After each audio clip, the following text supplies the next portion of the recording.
আসসালামু আলাইকুম। আশা করি ভালো আছেন সবাই। আমি ভালো আছি আলহামদুলিল্লাহ। তো সকাল সকাল আইসা বললাম আসলে মানুষের কিছু কষ্টের কথা বলার জন্য, যে কথাগুলো খুব দুঃখজনক। আসলে স্বামী স্ত্রী এমন একটা বন্ধন যেটা ভাঙ্গে গেলে বোঝা যায় যে আসলে কতটা কষ্টকর, কতটা যন্ত্রণার। তো আমি মনে করি সংসার জীবনটা পুতুল খেলা না, যে কেউ এইভাবে পুতুল খেলবো। হ্যাঁ, আপনার ভালো লাগতেই পারে, ভালো লাগতে পারে বলে আপনি যারে তারে বিয়ে করতে পারেন না, আর যখন তখন মন চাইলে আপনি তারে ছাড়তে পারেন না। তারে দেখে তো বিয়ে করছেন, তা কেন আজকে এরকম? তো আজকের বিষয়টা হয়েছে আমাদের বাড়ির ভাড়াটিয়া নিয়ে। তো যে ভাড়াটিয়াটা আমি আগের ভিডিওতে ছাড়ছি, আপনারা শুনছেন, সে গ্যাঞ্জাম করতেছে, স্বামী স্ত্রী দুইজন ঝগড়া। তো আমি চাইছি ওনারা খুব দ্রুত চলে যাক, কারণ জানেন তো কেউ কোনোদিন ঝগড়া এটা বাসায় মানতে চায় না। তাছাড়া আমি একা মানুষ, আমি এটা তো মানতেই পারবো না। তো মহিলা চলে গেছে, পালাইয়া চলে গেছে, লোকটা এখনো যায় না। এই লোকটার মেয়েটা নিয়ে সে এখনো বাসায় আছে, আজকে হয়তো চলে যাবে, মাস শেষ। তো আসলে ওনাদের দৃশ্যটা দেখার পর অনেক কষ্ট লাগতেছে, যে তার পরিবার চলে গেছে, বাচ্চারা এতিমের মতো কীরকম করে পইরা রয়েছে, তার হাজবেন্ড পইরা রয়েছে। তো আপনাদেরকে আজকে আমি ভিডিওতে দেখাবো যে আসলে মানুষের জীবন কতটা কষ্টের হইতে পারে।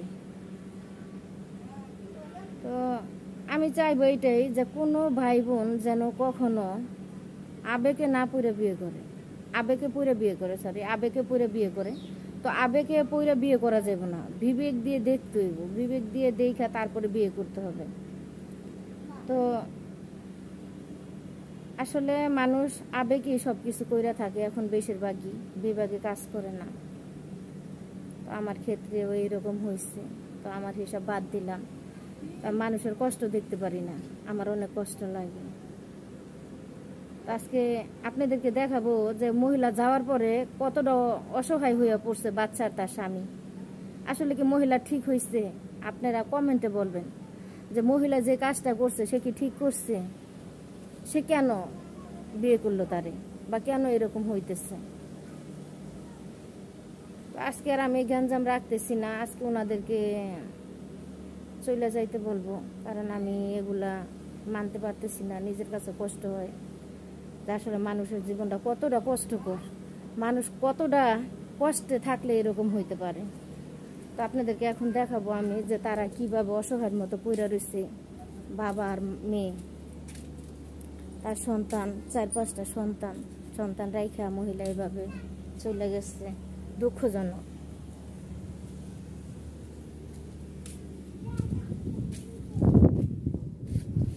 সুমন ভাই, আপনার এমনি ঘুমাইলে হইব না, খাইয়া না লইয়া খাইছেন? আমিও তো রান্না করি নাই। খাইছেন না মিশা কথা কোন? আম্মু কি ব্যাপার, খালি ঘুমাইলে হইব? সাথে আপার খবর কি, আইব না? এমনি না খাইয়া পড়ে থাকেন না, উঠেন, হাত মুখ ধুন, অনেক বেলা হয়েছে তো, মেয়েটাও আসছে। হাত মুখ ধুন, ধুইয়া খাওয়া দাওয়া করেন। আপনার করে দেখে তো আমার আরো কষ্ট লাগে। আর জানেনি তো আপা কেমন মানুষ। আমি উঠে আপনি সিগারেট খাওয়া লাগবে, এত টেনশন আপনার মাথার মধ্যে ভাইয়া? পরে খান, আগে হাত মুখ ধুন, ফ্রেশ হন, কিছু খাবার খান, তারপরে ওই যে মেয়েটা শুয়ে রয়েছে, আগে খাওয়া দাওয়া করেন, তারপরে ই করেন। বউ গেছে গা দেখে তো আর জীবন নষ্ট করা যাবে না। বাচ্চারা আছে, বাচ্চা করে নিয়ে থাকেন, আমার বিশ্বাস সে আসবো, আমার বিশ্বাস। হয়তো আপনি তো জানেন সে এরকম করে কয়দিন পরে পরেই, তাহলে এবারও এরকম, মানে আপনার একটু দেখাইতেছে,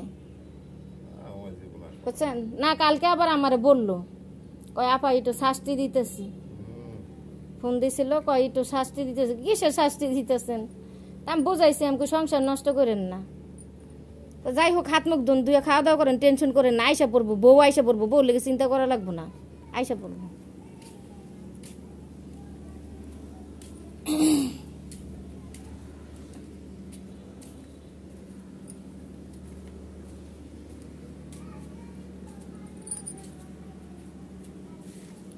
উফ, আসলে মানুষের জীবনটা অনেক কষ্টের, অনেক কষ্টের, যে কষ্ট আসলে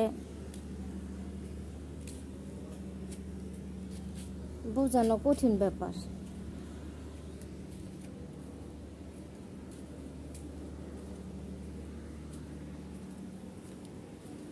আসলে তারা শুয়েছিল, তো ওইখানে আমি ক্যামেরা ধরতে পারি নাই। তো ওইটা ক্যামেরা ধরাও ঠিক না, বললাম ঘুমের থেকে ওঠার জন্য, খাওয়া দাওয়া করার জন্য। ভালো থাকবেন সবাই, আল্লাহ হাফিজ।